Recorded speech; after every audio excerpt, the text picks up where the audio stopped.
तर आज आंबे फवारायचे आणि आज आंब्याविषयी तुम्हाला मी थोडीशी माहिती देणार आहे. तर मी तुम्हाला आज सांगणार आहे की आंब्याचा प्लॉट उभा करताना कॉस्ट सेव्हिंग कशी करायची, म्हणजे पैसे कसे वाचवायचे. जे व्हायचं नव्हतं तेच झालं. टिपड्यात जडभर पाणी आलं आणि लगेच लाईट गेली.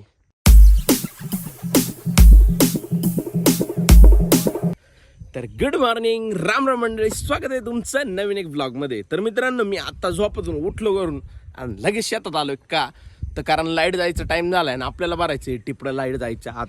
आता लाईट जायला अजून 8 मिनिटं बाकी आहे. पाहू काय होतंय, पाणी येतंय की इथपर्यंत नाही येतं, कारण आपण मोबाईल ॲटो बसवलेला आहे. तुम्हाला माहिती आहे का, मोबाईल ॲटोवर मोबाईलवरून फोन केला की मोटर चालू होऊन जाते. आता आहे मी कोबीच्या शेतात. हे बघा आपलं कोबीचं शेत. कारण कसं यंदा डम्पिंगचं प्रमाण इतकं आहे ना की जाळंदूर संघच काढला डायरेक्ट कोबीचा.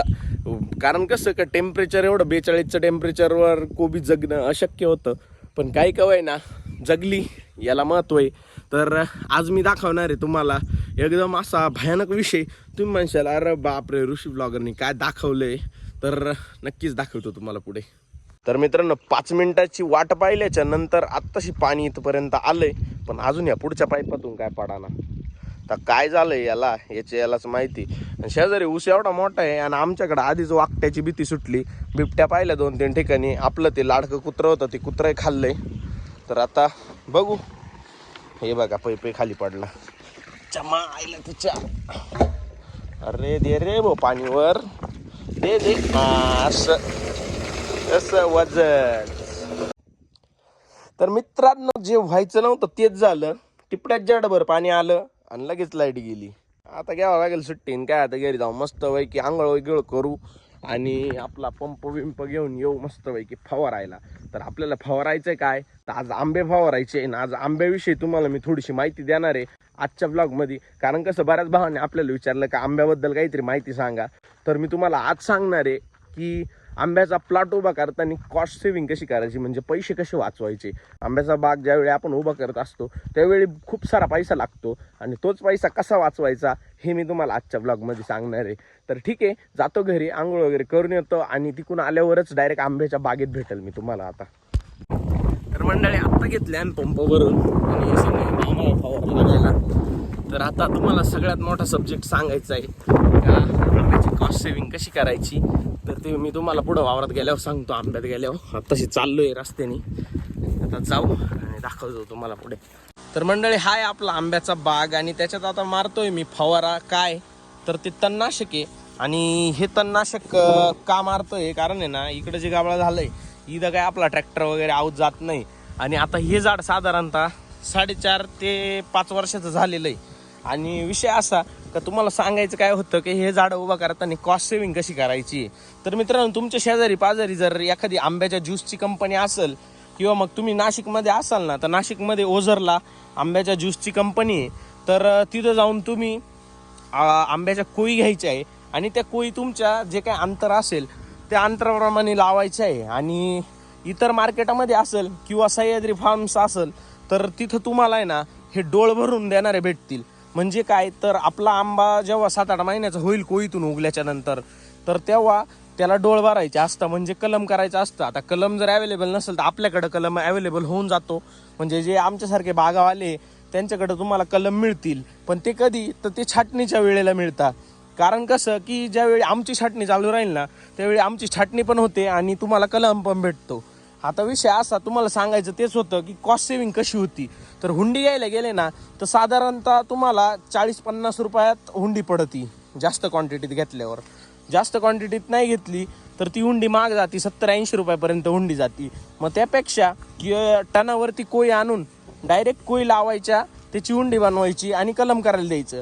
कलम करायचं एक 10-15 रुपये झाड असेल, पण ते परवडेबल आणि फायद्याचं असतंय.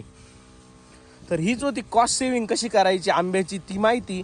आता तुम्हाला जर माहिती आवडली असेल तर नक्कीच चॅनलला सबस्क्राईब करा. अशाच माहिती मी इडून पुढं आपल्या ब्लॉगमध्ये देणार आहे. तोपर्यंत आता मी फवारा मारून घेतो आणि मग दाखवतो बाकी पुढं काय करायचं आपल्याला. तर मंडळी, आपल्या ट्रॅक्टरचं संपलं डिझेल कुबोटाचं. आता मी चाललो डिझेल आणायला आपली नेक्सॉन घेऊन. तर फाटक्या दिवशी जातो आणि डिझेल घेऊन येतो. आता गाणे पण चालू आहे इथं, आवाज कमी करतो त्याचा. ड्रायव्हिंग जमते की नाही तुमच्या भावाला बघा एकदा आणि सांगा मग. काय रस्ता तर खराबच आहे इथं, बट ठीक आहे, काय अडचण नाही, चालून जातो विषय नादा तो, बाकी काय नाही. मला तर सगळं दिसतंय, तुम्हालाच दिसत नसेल पुढचं. तर ठीक आहे, येतो डिझेल घेऊन आणि भेटूया परत आपण.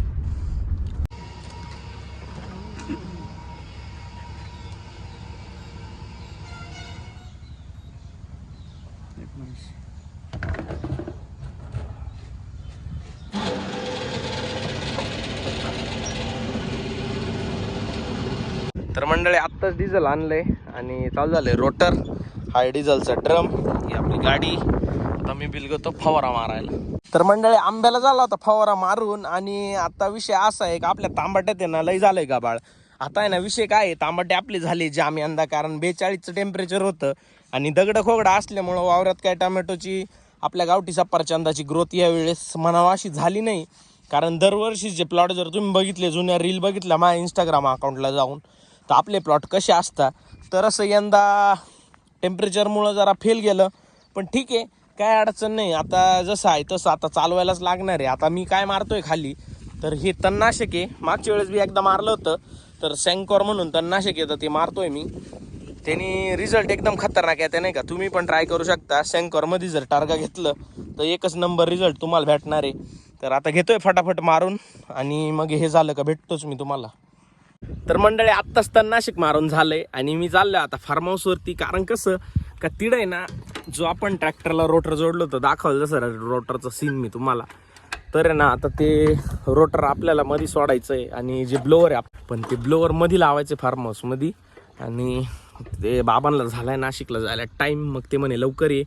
तर आता चाललो मी, निघतो आणि भेटूया आपण लवकरच.